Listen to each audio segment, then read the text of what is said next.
Welcome everyone to a very special episode of Fueled by Coffee podcast. My name is Matt, and I'm your host. And for those that are new and listening, this is a podcast where we like to talk about life and football and music and all sorts of stuff, jobs, thrifting, and drink some coffee and have some laughs along the way. Today, we're bringing you a special episode to kick off our little run of fall episodes before Christmas.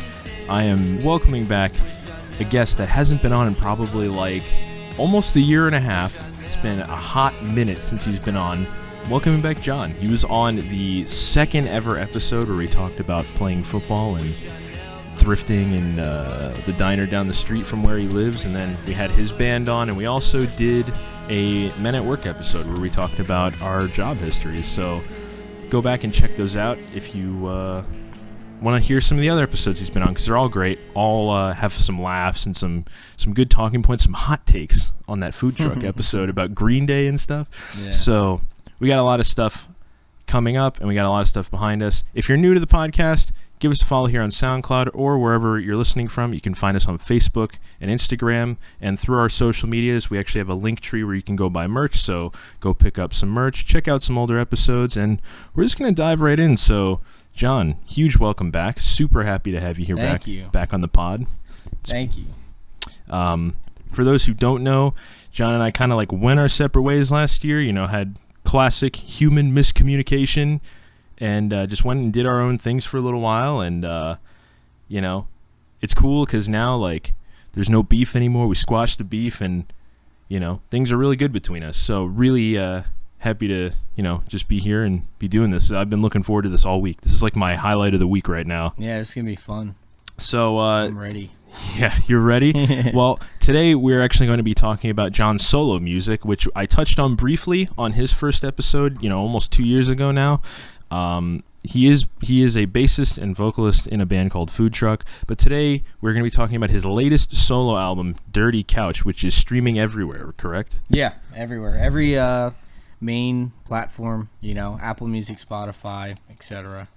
So go check it out. We're going to dive into that. But first, as always, drinking coffee. I was going to go get Dunkin', but when I was driving through, there was no one there. Yeah. I literally pulled up and I sat there for 2 minutes, and then I was like, "Hey," I was like, "Hello," and then no one came to the speaker. So I'm just assuming they didn't have staff and they closed for the day. So we were drinking the old classic, my favorites, Wawa.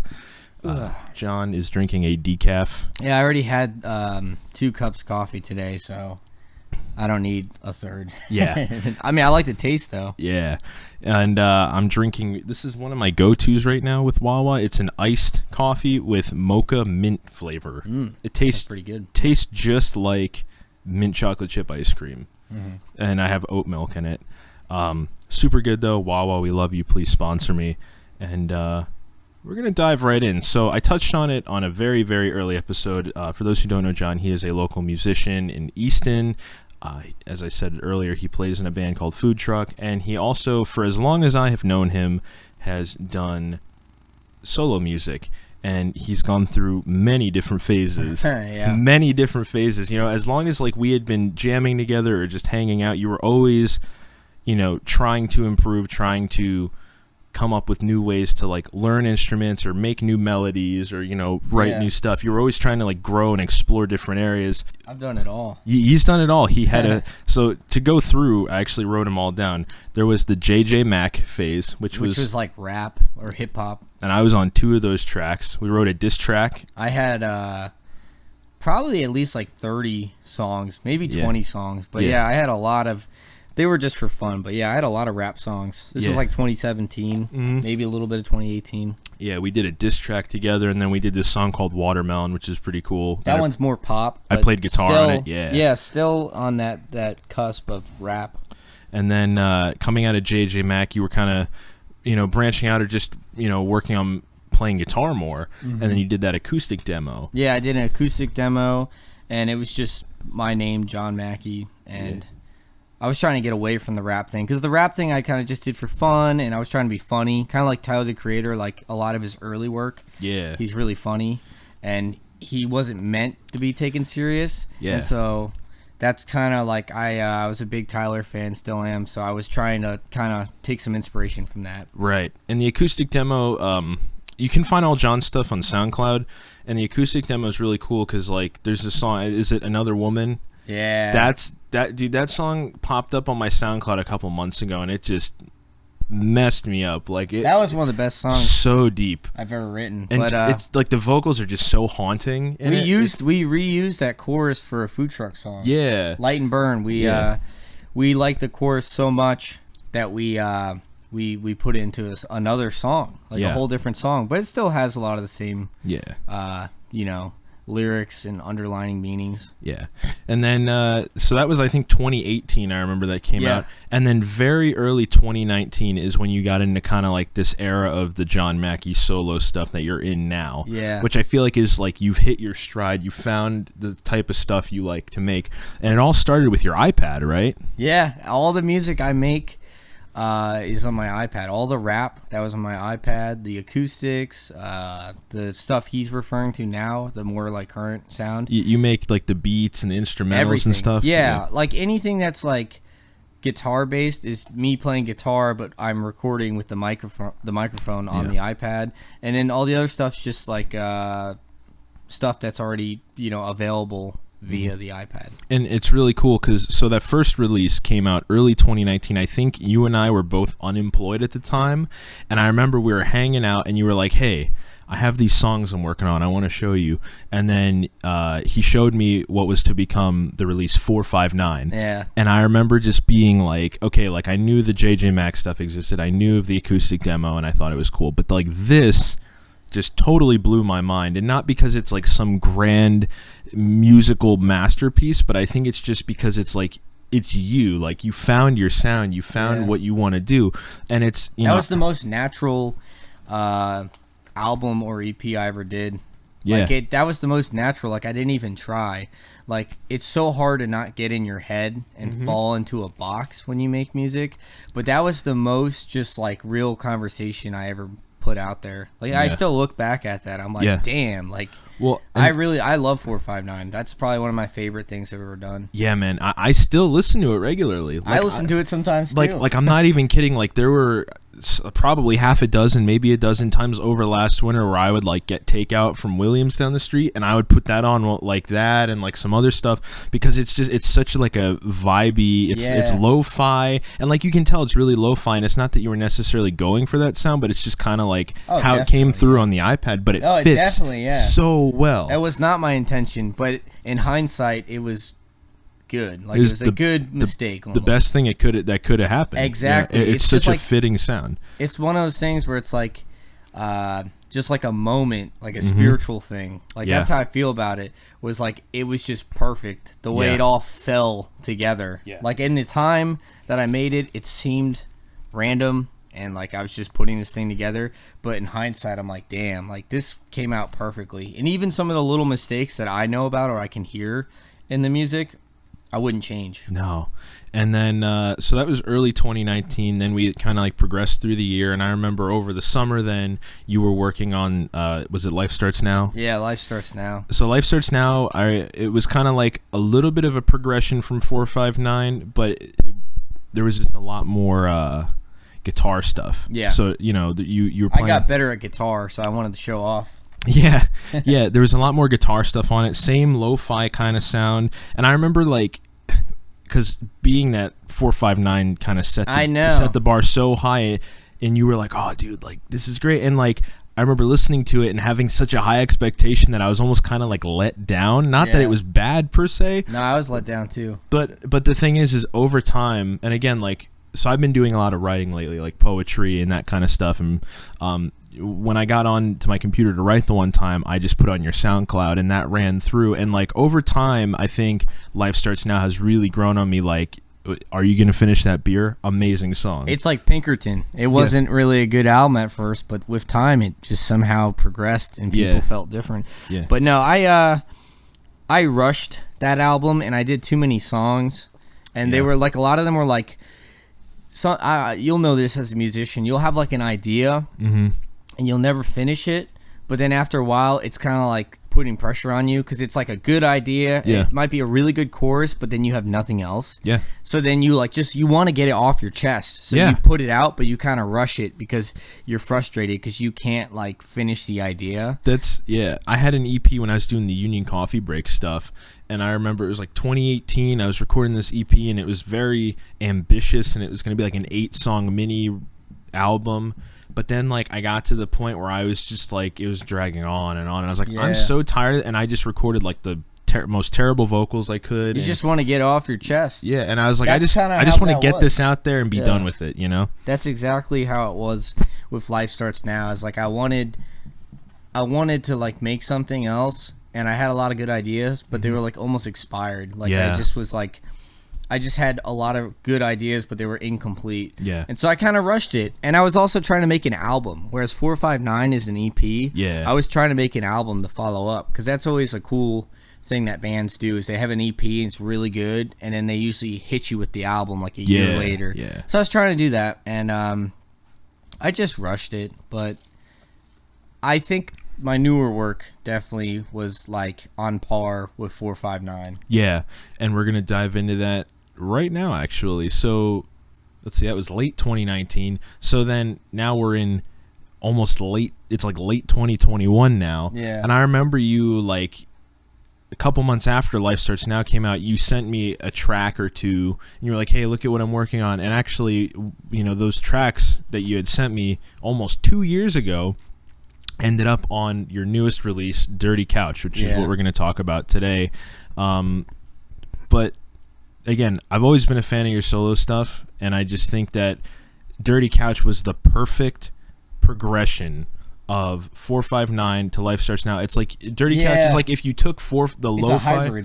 It's like if you took the lo-fi, like the beats and the kind of melancholy, dark, sad vocals of 459, but then mixed it with the guitar stuff from Life Starts Now. More instrumental. You get like that perfect blend, and that's what Dirty Couch ended up being. So I like Dirty Couch too, not to cut you off, but I like Dirty Couch too just because it's also 8 songs. Yeah. Like it's like Life Starts Now. I don't know how many songs that was. It was 8, I think. It was 8? Yeah. See, I hate that. Well, one album. of them was a cover. I literally took it off Spotify because I couldn't stand it. Yeah. Well, I'm glad it's still on SoundCloud because I still jam it. Well, no. See, I like leaving everything on SoundCloud, but like Spotify, I like want it to be like more professional. Yeah. And so when I was getting Dirty Couch like together, I asked the guy who like kind of runs some of that stuff for me to take it down. So let's dive into the writing process. So like I said, how long did it take you between, because like from 459 to Life Starts Now, that was probably only like 6 or 7, maybe 8 months between releases. But like then from Life Starts Now to Dirty Couch, how long were you working on those tracks? So some of the songs were old. Like there's a song called Other Side.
That was an old song. That was a song that I probably had around the same time as 459. Really? But I kept changing the lyrics because I couldn't like settle in on like an actual like idea. I had a bunch of different lyrics, but like the song, like there was versions where I played it faster, versions where I played it slower, versions where the melodies were different, and so I had that one for a while. Right. But I just sat on it because I wanted to release it the right way. And then after I released, because I'm pretty sure I had it on, it was gonna be on Life Starts Now. Yeah, Jesus Christ. This is how much I don't like this album that I can't even remember it. It was gonna be on Life Starts Now, but it was left off like on the cutting room floor, kind of like it wasn't complete enough of an idea somehow compared to some of the other songs that I let go. But no, so most of the songs are old. Some of them were newer, and I just was more focused on food trucks, so I wasn't like in a hurry. And after Life Starts Now, I had a bad taste in my mouth. I was like, fuck, like next time I release music, I want to make sure it's like good to go. So I just waited, and then once I started recording stuff on my iPad, but like same thing, nothing ever came of it because I was just more focused on other things. And then the guy who records Food Truck is Matt Mulchaney. He's a local musician and producer and engineer, and he runs a studio called Shards in Bethlehem. And so I was talking to him, bouncing the idea off. I said, listen, like I did this whole album. Like it was done, but I said the vocals aren't that good, like the quality. I was getting kind of sick of the lo-fi sound. And I wanted better vocals. And so I ran the idea by him, and he was like, oh, like I've done this before, like done solo projects with people from bands. And like, me and him are really good friends. And so he gave me like a good deal. And I was like, all right, like that's like really nice of you. Like let's do it. And then he mixed and mastered everything too, right? Yeah, he mixed and mastered everything. And yeah, he did a great job. It's really cool. Like looking back, I remember like over the winter, like when we were kind of doing our own things and like not hanging out, it was really cool because the one night I was frying donuts at work, and like at that point I was just not in a good headspace, and I was like, my routine at work was like I would drop the donuts in the fryer and then just like go on my phone while I was waiting to flip them.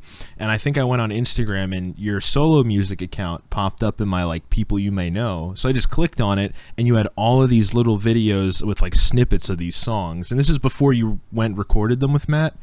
Or had him like work on them with you. Yeah, because I was gonna release it with the vocals I had, and my bandmates talked me down. They were like, no, dude, like these songs are really good, but like you should re-record the vocals with Matt. I just remember being like blown away. Like I'm sitting there in the corner, like while the donuts are in the fryer, like holding my phone up to my ear with the volume on like 2, and I was like, holy shit! Like he got it. Like this is the next step. And I remember I like liked all of them, and I think I commented on one. I was like, dude, like this is amazing. Like So yeah, it's definitely a great progression, and I think it's really cool that you got to go and you got to like put that extra little polish on it too. I know. It makes that's it what it stand was. out as that's the next step up. I thought about it because at first I was like, no, like I don't really care about my solo music. Like I don't want to put in all this money and time. And Ryan and Miles were like, no, like the songs are really good, and it's it's taken you over a year to get all these songs like ready to go. Like you might as well just go the extra step. And I was like, all right, you're right. And that's how I am. Like I don't like spending money on my solo stuff because I just put it out there for fun. Like my main focus is food truck and doing shows, and we did an album recently, so like advertising the album and getting it out there and whatever I can do. And so like my solo stuff's on the back burner because I do it for fun. Like the most advanced I ever got with music was with being in that band. I just, that extra little polish is definitely what makes it the next step for the John Mackey solo. That was the other thing. Saga. I wanted to beat 459. The hardest thing to beat is yourself. And that was, I remember, like, after you put out 459 and you were working on Life Starts Now, I was like, how are you going to top that? And you were like, dude, I don't even know. I'm trying to top it. Like, no, I couldn't do it. I wasn't ready. This was definitely like listening to it. The morning Dirty Couch came out. I remember I came home from work and I put it on my computer and like listened to it through like my good headphones. And through headphones it's really good. I was just like, I was like, this is it. Like I was so like, where Life Starts Now, I was kind of like, oh man, like it was good, but it was disappointing. Like Dirty Couch, I was like satisfied at the end of it. I was like, this is like, and I felt so many different emotions, like not to sound lame or anything, but like there was definitely that layer of like emotion that 459 had, you know? Yeah, no, I love that. 459 is like this ancient feeling that everybody has inside them. It's like this pure, just like relapse. Like it's nostalgic. When you listen to that, it like hits me with this feeling that I haven't had in so long. Yes. And that's why I like revisiting it, because that feeling makes me feel so many different things. And that's like, like why I would go, like if I was driving to Williams at night or driving somewhere at night, it's like a great night drive album, or like a great album to write to. And like I totally agree with that. Like that 459 is a very nostalgic feeling. It's just this ancient thing inside you that it brings out, and it's upsetting, but it's also satisfying. It's so many things, and I'm the one who made it, and I don't even have like words to describe it. I love it. It's like I said, it's probably one of the coolest things I've ever done as a musician, and that's why like I still listen to it sometimes, because I like it. Like I'm satisfied, and I feel like it was so ahead of its time in my own maturity with music, right? Because like I listen to that, I'm like, man, like, because I listen to the other stuff, because I have my iPad, which has, you know, every song I've recorded since, you know, 2017. So I have all the throwaway songs, the duds. Yeah. And I've listened to some of the other songs that I was making around that time, and they were fucking dog shit. Yeah. And I'm like, how did I make that? But then I was making dog shit. It's like it's the gems in the rough. So the length of time, so we can move forward now. So it was roughly like 2 years, almost 3 years worth of material that you were working on for Dirty Couch. Yeah, I'd say anything after 459 was so it was like 2.5 years maybe. So now moving forward, like we have the length of time, but like the songwriting process then, talking about maybe like feelings or emotions as you were writing, were there any, you know, listening through Dirty Couch, I feel like anyone would be able to pick up on, there was obviously some deep thinking going on, some deep diving, kind of like you know, some more emotional stuff coming out of those tracks. Were there any that were like difficult for you to write, whether it was like emotionally difficult, or I don't know, maybe just like difficult to get off your chest, you know? Like there was something that you wanted to say, but you were like, like either I don't know if I should, or just like something that was difficult to get out there on recording? These days, I wrote about the last girl that I dated. You know? And that was just that feeling of like being like when a relationship ends on a sour note, and you feel like angry at them. Right. Like you know, you have all this hostility towards them. Right.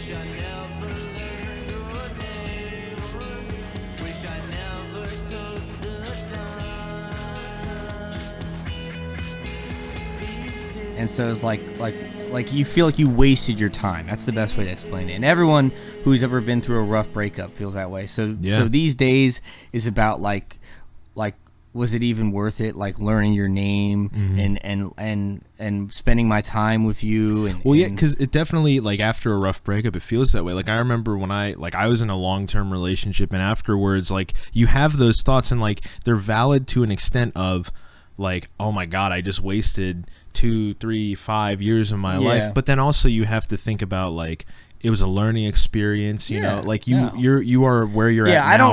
I don't regret it, but that's what that song was. That song came from that angle. You have those thoughts. It came from that angle, and it was basically a breakup. So that's why I put that one first, is because that one had the most meaning to me. Yeah, and I still I listened to that one, and I'm like, damn, like, and it's got a lot of energy to it. It's a good starter for sure. Yeah, and then Coldest Day of the Year, that one's just like feeling like that, like betrayed by God, like betrayed by the universe, like feeling like life didn't turn out how you wanted it, and you're angry at the world. Yeah. So that's what Coldest Day of the Year is. It's like that sad feeling of like, what's the point of anything?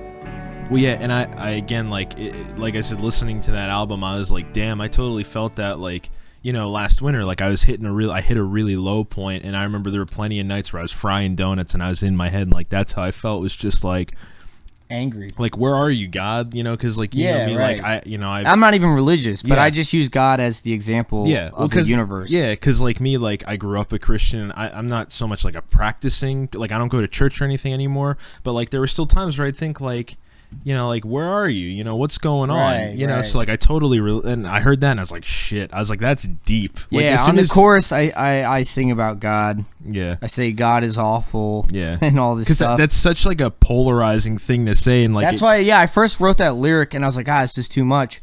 But then I sat and I kind of digested it and I was like, that's the point. Yeah, because I'm an atheist. So to me, saying God is awful doesn't mean much. Yeah. But to someone else, that might be like, oh, like, don't say that, you know? And so it was just an exaggeration that I was using to just give that feeling of you feel like betrayed by the universe. But at the end of the day, like, the universe doesn't owe you anything, and you make your own way. But it's just that cold feeling of feeling like you don't matter. Yeah. And so that's what the song's about. Gotcha. Coldest day of the year, just that cold feeling. When did you write that one? Do you remember? During the winter. Yeah. Like maybe fall, like maybe before winter, but like when it started getting cold. Yeah. And that was the cool, because it was like I was watching something where they were talking about like the summer solstice and the winter equinox, or is it winter solstice too? Doesn't matter. Yeah. But they were talking about like the coldest and the hottest times of the year, and so I was thinking coldest day of the year. Like that's a feeling. Like I hear that and I feel something. So moving on, I'm going to go through the songs real quick. Yeah. Other Side, that's one I had for a while. That's just the whole process of how, like, sometimes when you're an overthinker, you're never happy. And anytime a situation happens, you're always thinking about what could have been. Like, you're thinking about the other side of the coin. And sometimes you have to just stop yourself and be like, no, like, it turned out fine. Everything worked out. Yeah. Like, you're always thinking about, is the grass greener? Yeah. And it's like, sometimes it's too much. It's like, no, like this situation is fine. Like everything worked out. Why am I still like thinking about other possibilities? Like you're never happy. Yeah. And sometimes you have to remind yourself that like you should be happy. Yeah. You know, like chill out, you know? And, so like listening to the album for the first time, those first 3 tracks I think really set the tone, and that's when I was like, all right, like this is amazing. Like those first 3 are definitely like 3 of my favorites. Yeah, and that's why I put them first, is because they were heaters. I mean, and then also they're heaters. Yeah, and then like later on, it's in a couple tracks, so we'll get to it. But like Fell to Pieces, that's like another one that I'm just like. I had that one for a while. That was probably the oldest song besides Other Side. Yeah, but Other Side, I think, is that the one with the dun dun dun dun, almost like the Cure sounding stuff in it in the background. It's a guitar. That one's like a quintessential John Mackey track. Like if I was going to show someone your solo stuff, I would obviously show them like Jumpstart, and I would show them like Lo-Fi Love, or I love Lo-Fi Love. But then I would show them like Other Side is right up there with that, because it's got like all the elements working together. Yeah, I like that one, and that was one I had for a while, and I knew I wanted to do it the right way. But so then I have I Can't Do This Alone. That one's simple. It's just like I was talking about the music thing before. I couldn't be a musician the way I am without like Miles and Ryan and some of my other friends. Yeah. And so it's the whole thing of how like we're all scared of life, and whether we show it or not, we make it through it by having each other. As Garrett Rapp would say, we don't have it all together, but together we can have it all. Color Morale, please come back and sponsor the podcast. Yeah, though I love Color Morale still. Still one of the greatest albums. I heard they're making a comeback. Yeah, I heard that too, but we'll probably see. Won't be as good as No Hope. No, but No Hope is 459. It's hard to top. But anyways, we'll talk about Color Morale a different day. Yeah, I'll keep this short. Fill to Pieces. We got time. We're only at 30 minutes. Okay. Fill to Pieces is one that I had for a long time, and that was just like that feeling of like when everything's bottled up and you finally just break. Oh yeah, you fall apart. You and I have been there many a times. Yeah, like together. It's always how it goes. Is like, you know, whether it's on, because I know like for me, I've had times where I just let stuff bottle up and then I blow up on someone, and then it totally fucks things up, and you're like, wow, I feel like an asshole now, because like why didn't I just like slow down and like, think about what I wanted to say before I said it, or like, yeah, but that's normal. That's yeah, you know, that happens. I think a lot of men are like that. Yeah, or like even like with friends or in relationships or even like with family members, like you guys may have things that are bothering each other. Instead of just like communicating and being like, hey, like this is bothering me, like can we talk? You just don't say anything, and then y'all end up freaking out on each other. Yeah, it's this bottled up thing. So yeah, dude, I remember you sent that one to me like end of 2019, and I thought it was so cool. Yeah, so it has like it's a guitar, but there's like an octave on it. Mm-hmm. So it's like one of these things where every song has like a guitar. So I don't know. That's why I don't know. But yeah. Then there's Shore, and that one's just like it's kind of around the same thing. A lot of it's like a theme of being lost in life. Like I say, traveling down this river again. And it's like just talking about life and trying to find your way, and it's a little more positive. And then I'll Be Fine. That's a good one. That's literally just like the same thing. Like it's like the album starts out sad, but it gets positive. Yeah. And so I'll Be Fine is like the same thing, talking about life and all the misfortunes and the things you go through, but like how you'll be okay, like you'll be fine. And it's me kind of being sarcastic, saying I'll be fine, but at the same time it's not. Yeah. So that one, fake it till you make it, I guess. Yeah, that one too. Like listening to it, I think I texted you and I was like I either asked you like what it's about or like how you came up with it, and didn't you say that it was actually about someone that you used to work with who passed away? Yeah. And you had like a sample of one of his songs at the end. Yeah, so there was a kid named Elijah Chandler that I worked with on one of my first jobs, and he showed me Suicide Boys, which is like one of my favorite rap groups of all time. And I remember working with him and this and that, and after he left to go work at Chuck E. Cheese. Wow. Yeah, he was in the same grade I was. He was a senior when I was a senior in 2016. And he trained me, but like I didn't work with him for that long, like maybe a week or two. But like we stayed friendly after that because he made music, and me and Miles, we were making music, and under the name Motel Decaf. And so we would send him demos because he would send us demos of his music, and he always just gave us good feedback. He always was very like one of these things where like we'd be like, oh, can we send you something? And he'd be like, sure. And like he would be so nice. He was like, oh, like this is really cool, guys. Like keep doing it. And like, yeah, he passed away probably like 2017, maybe 2018. I want to say 2017. And so it was really sad. And so he had this song called I'll Be Fine. And I love this song. Like all his other stuff was more like auto-tune, like I don't want to say trap, but it was more like laid back rap. And like this song was like a little bit different. It had like a guitar sample, and like his vocals were auto-tuned, but it was like less auto-tuned. Yeah. And like I told him, I remember being like, dude, I love this fucking song. And he was like, oh, it's like kind of an old song. I'm surprised you like it. And I was like, dude, this is awesome. Yeah. And it's called I'll Be Fine. And so I was going to do a cover of his song, and I tried numerous times, but I just couldn't, it just didn't feel right or sound right. I just couldn't match like his sound. And I talked to one of my friends, Jack, and he said, why don't you just write a tribute instead? And I was like, damn, that's a really good idea. So then I did. I wrote a tribute, and I stole like some of the lyrics, obviously, to pay homage. And so his song was called I'll Be Fine, and it was on this little EP called the 610 Saga that he had like another guy. It was him and another guy ganged up to do it. And so I took the same title, and I just, it's a completely different song, but I took some of the lyrics and the main lyric, the hook, I'll Be Fine. Word. And then at the end, the sample is his song, I'll Be Fine.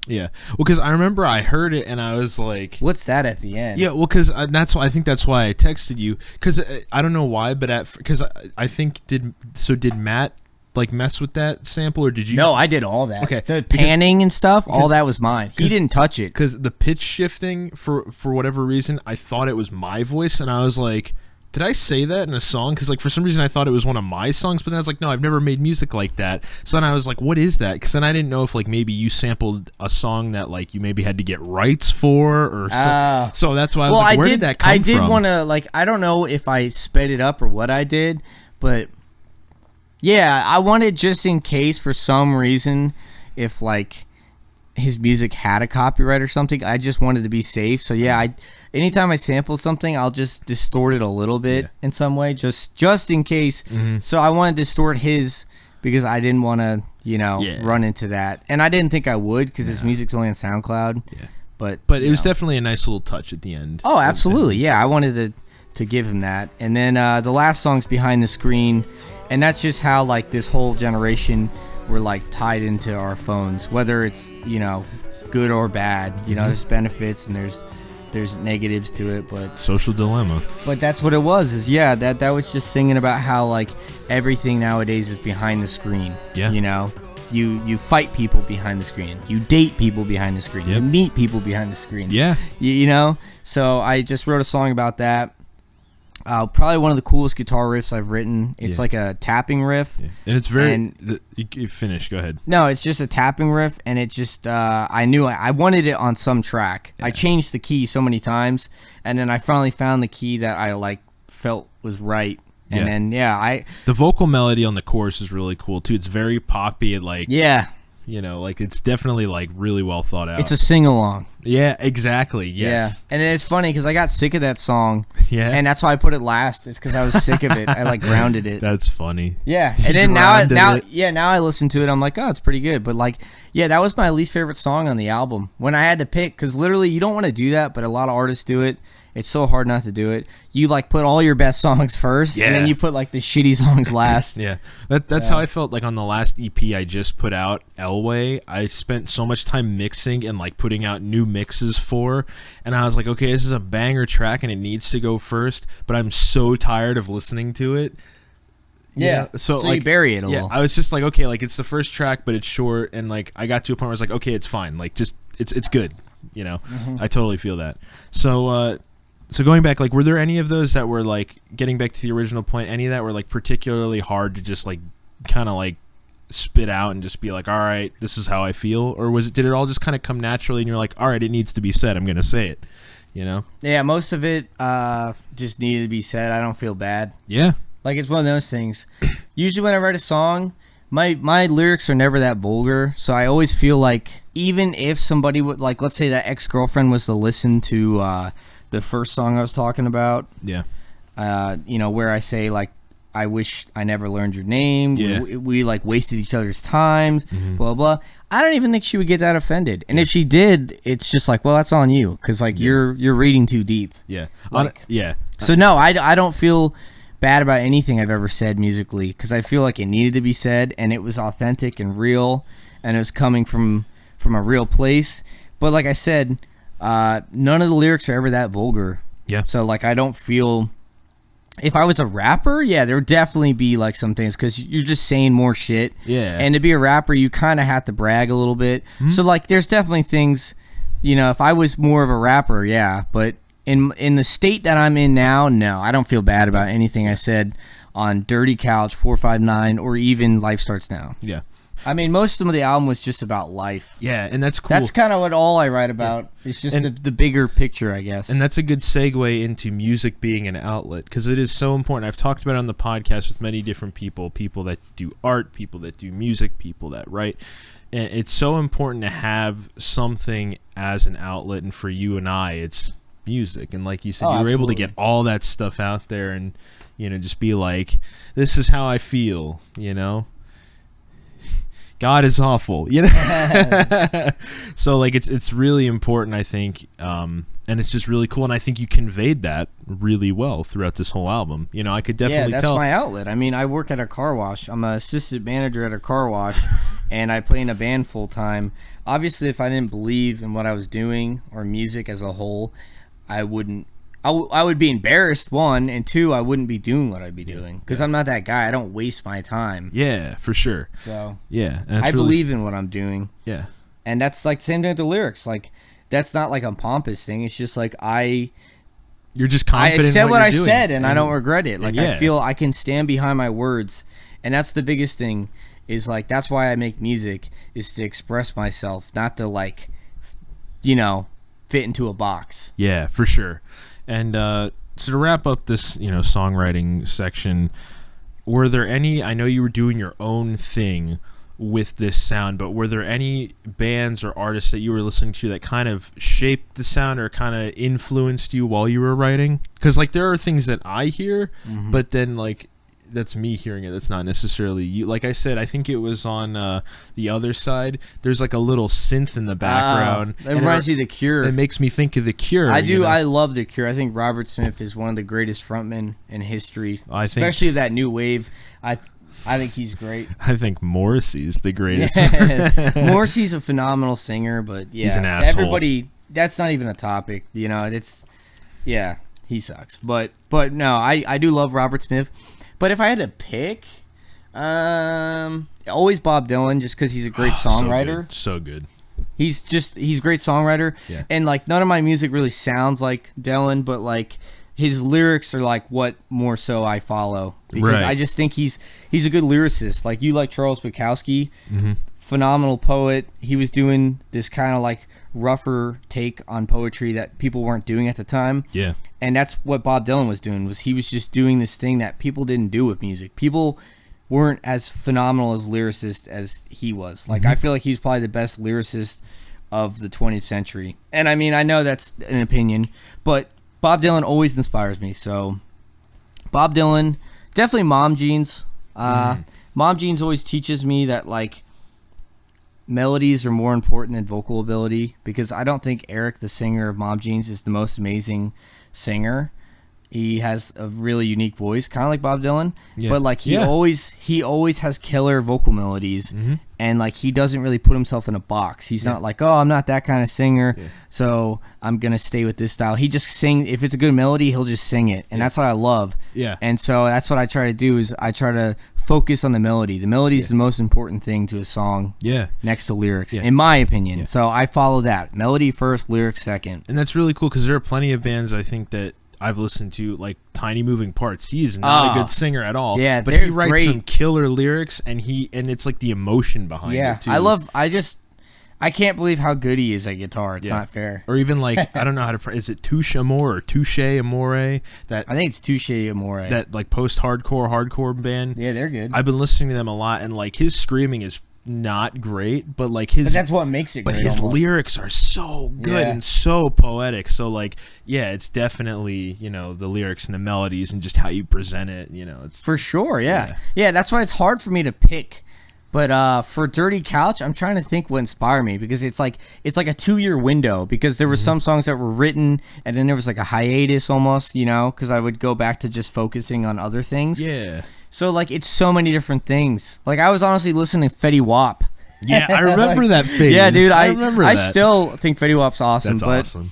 But yeah, he's from Paterson, New Jersey, which is crazy. It's not that far from where I work. Right. It's like 40 minutes probably, but it's still like, it's cool. It's I honestly would say Mom Jeans, Bob Dylan, Kendrick Lamar, Fetty Wap. There was this guy named Global Dan who was like making super like auto-tune like pop rap music. Yeah. And like I was listening to that a lot in like 2018, 2019. And I don't even like his music that much anymore. Like I don't relate to it as much. But like I was listening to a shit ton of that. So I think about that. Like, like all these little influences from different places. So that's why it's hard for me to like name one band specifically. It's just a big mashup of a bunch of different stuff. A smorgasbord over the course of 2 years. Yeah. So that's why. But yeah, the number one would probably be Bob Dylan, and then number two would be Mom Jeans. Mom Jeans is such a cool band. Yeah. And they have an album coming out later this year, probably the end of the year. It's called Sweet Tooth, and they recorded in New Jersey. So I'm super excited. They haven't released anything in like, it's been like 3 years probably. Yeah. Well, that's like a lot of bands, because of like the whole COVID thing. No one was putting music. Like normally Mac DeMarco would have had an album out this year, because he does it every other year. But he said, I'm not releasing an album during a pandemic, like, because I can't go tour it. So right, you know, like what's the point? So now we have this like overabundance of like new music, which is really cool. It's and a good problem. Yeah, I was just gonna say it is crazy how much stuff is coming out all at once, but it's so cool. Unless you're a day to remember, because they put out a fucking hot dumpster fire of an album. Yeah, I didn't even like Common Courtesy that much, so I kind of stopped listening to them after Common Courtesy. Like that album wasn't bad, but it just like you can't compete with their other stuff. Like What Separates Me From You Yeah. is probably my favorite album. And then what's the other one? Homesick. Homesick was great. The Old Record was also good. For Those Who Have Heart. Yeah, the one with the baseball bat. Yeah. You know what I'm talking about? Yeah. Well, it's funny because like I think I did a podcast. Was that Monument? Yeah, Monument. Was Yeah, another one. Monument. Plot to Bomb the Panhandle. Oh, that's a great guitar riff. The drums and the guitar and the vocals are phenomenal on that song. It's funny. I was doing a podcast with Pete from my cousin's girlfriend's house. Pete. And like right at the end, like I think we were either off the air or I was about to go off air, and he was like, "Yeah, now I got to go on my other friend's podcast and rip apart the new A Day to Remember album." And I was like, "Is it bad?" And I said, "I didn't even know it came out." He said, "Oh, it's horrible." Yeah. So then the next day on the way home from work, I listened to it and I was like, "Oh my god!" Like I couldn't even finish it. Like, and I would get to some like what is it, like poppy? You haven't heard it? I've only heard the single. They released a single like a couple months before they released the album. So, and that was enough for me to go, yeah. Yeah, so like they're on Fueled by Ramen now, which is Paramore's record label and 21 Pilots record label, so that kind of gives you the sound that they're going for. They're forcing this pop kind of thing. But they still try and be heavy. So it almost sounds like they're like Papa Roach now. Or they'll do the most generic or like there's a song that's literally called Fuck You Money, and they're like, wait till I get my fuck you money. Like it's like they think they're so big and cool now. There was one song I liked when they were just on their own label. Yeah, there was one song that sounded like a Knocked Loose song, and I was like, oh, like it was like really heavy and grimy, and I was like, this is cool. But then he had the most generic, unnecessary chorus with a terrible melody that just was in terrible lyrics. I love Knocked Loose. I'm glad you brought that up. But yeah, like A Day to Remember, total dumpster fire of an album, and it's a shame, you know, like that it was like they were a great band. It's a sellout. They were a great band, but they pulled a Green Day. Wait until well, actually, it's out by the time this one comes out. The finale where we talked about Green Day and Pete vehemently, if that's the right or wrong word, I apologize, defended Green Day and how amazing they still are. I mean, I think Green Day is a great band, and they'll go down in history as a great band, and they absolutely should. But they're sellouts, and it's one of those things where it's if for a musician, an active musician, it's hard to respect a band that sold out like that, you know. But hey, like he's also like a dad, and he has a family, and the whole band, they're all in their 40s or almost 50s, I guess. So it's like I will never, if he was in the room, I would never disrespect him. You know, but I don't know. I don't listen to Green Day anymore. But anyways, roping it back in. So Dirty Couch, I think, is definitely a phenomenal listen. I would highly encourage everyone to go check out all of John's solo stuff. Start from the beginning. Start with 459, or even if you go on SoundCloud, check out the acoustic demo. That is a good demo. I always forget about that. That's a good one. Well, yeah, dude, just like another woman. It's like, you mean Light and Burn? Okay. No, just like there's just, again, it's got that lo-fi feel, but then like I said earlier, the vocals are just so haunting, and it's like when it's really cold and they say like, oh, it like cuts down to your bones, like it's like really you know, deep kind of dark vocal sound. But yeah, like start from the beginning. I highly recommend everyone check out 459, Life Starts Now, and then Dirty Couch. Go through the progression and you can hear it and you can see like the journey that you've been on. You know, I think everyone should go check it out. But wrapping point, one last point to touch on. If you had to pick like one favorite track from this release that was your favorite track, either to write or to listen to, or maybe both, what would that be? What would that favorite track be? From Dirty Couch? Yeah, off of Dirty Couch. I'm thinking. The gears are turning, folks. The gears are turning. Probably the first song. Yeah? Yeah. I don't know. Let me actually double check. I have the list in front of me. So the first song, because obviously I shouldn't have said that. The first song is called These Days. That was the breakup one. The Other Side is so good. But yeah, I think Coldest Day of the Year is like a close second or third. Other Side's like a second. And then These Days is number one. I could put it in. I just love that riff. Yeah. I just love the beat and I love the riff and I like the lyrics. So these days, that's probably what pushed me over the edge, because when I was first making it, it was kind of like I had a bunch of songs that were pretty good, but I was like, I don't know if I want to put these out. And then when I wrote that, I was like, okay, I have to put this stuff out, just because that was like the driving force. That was the catalyst that confirmed that this album was worth bringing into the studio and paying money and spending time and re-recording all the vocals, like just starting from scratch vocally. And then we did add some minor instrumentals, like every now and then. Matt is phenomenal. Matt Mulchaney is phenomenal musician, where he just will be like, hey, I heard this thing like in the back of my head, like, what do you think of this? And he'll throw in this idea, and like his ideas are great. And he's one of those people who's also very like, listen, if you don't like the idea, it's okay. You know, but he's always suggesting different things and new ideas. And so like we did add some stuff, like very minute, but we added harmonies vocally, but we also added some keys and different things that weren't actually there.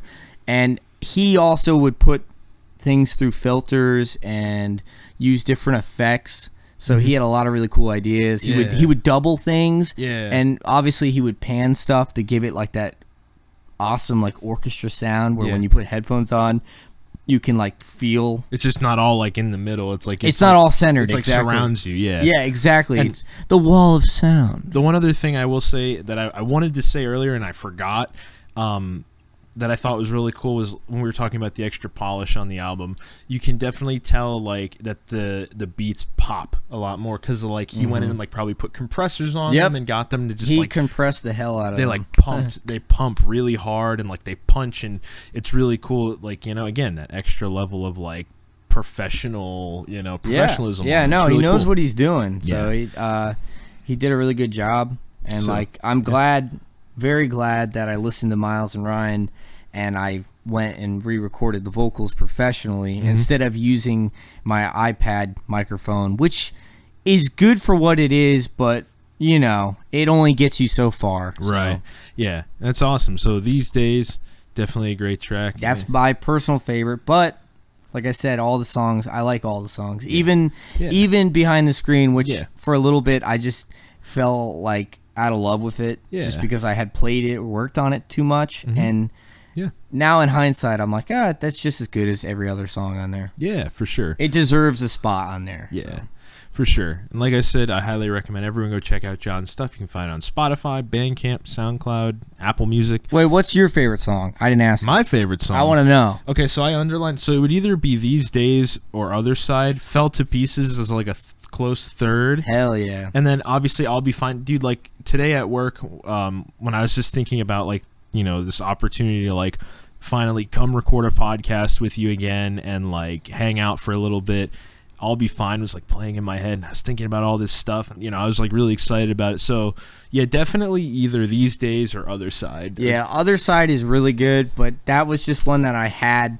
for a really long time, and it was good, but like I said, that was a song that I had like ripped apart and built up so many times that the end product I do love. Yeah. But like These Days was a raw thing. It's just like this organic thing that came out of me, and it was something that was happening you know, around the time that I wrote the album. It was very relevant to the time, and I wrote it in like 1 or 2 days because I was so fired up with these emotions.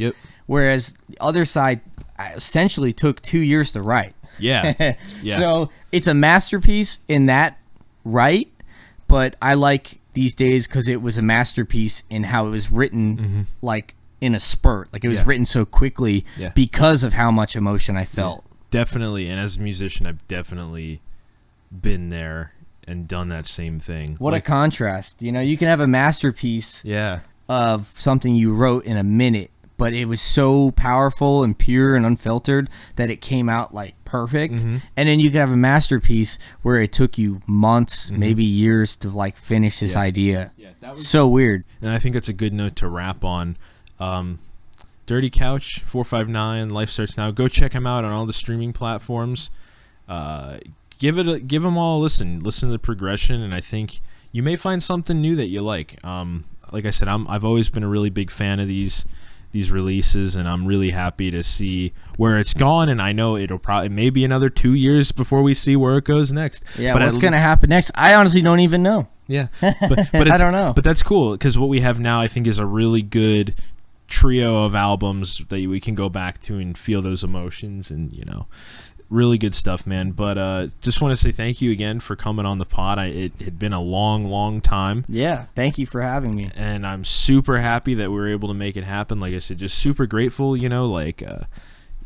Like I said, we went our own separate ways, and like that really hurt. You were a big part of my life for so long, and so like I'm really glad that we're able to like be in a good place now and sit down and just shoot the shit about music. Absolutely. Like, really cool, man.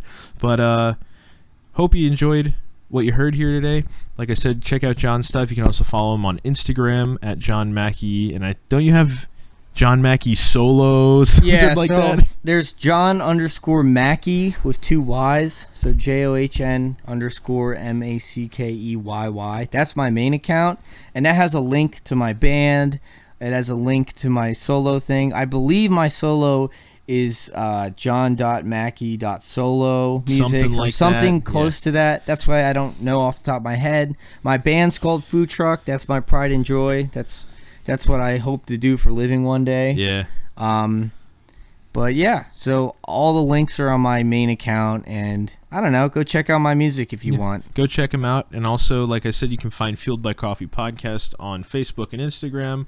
Check us out. Listen to our older episodes. There's something for everyone. I guarantee you'll get a laugh or maybe be enlightened by something. Who knows? Like I said, we have merch through our social media. Buy a t-shirt. Buy a mug. We have some fall designs coming if they're not up already. We're working on a crew neck. Maybe some long sleeve t-shirts. Nice. So maybe even a beanie. Who knows? Slow down. But yeah, so go check us out. Really appreciate everyone's support. Appreciate you listening. And the next episode is actually going to be our second episode of Brews and Tunes, the album review series, where we're going to be reviewing and dissecting Enema of the State. Oh, that's awesome. Yeah. Great album. So tune in, I believe, 2 weeks and check that one out. But until next time, everyone, this is Matt signing off. Drink it while it's hot. Bye-bye.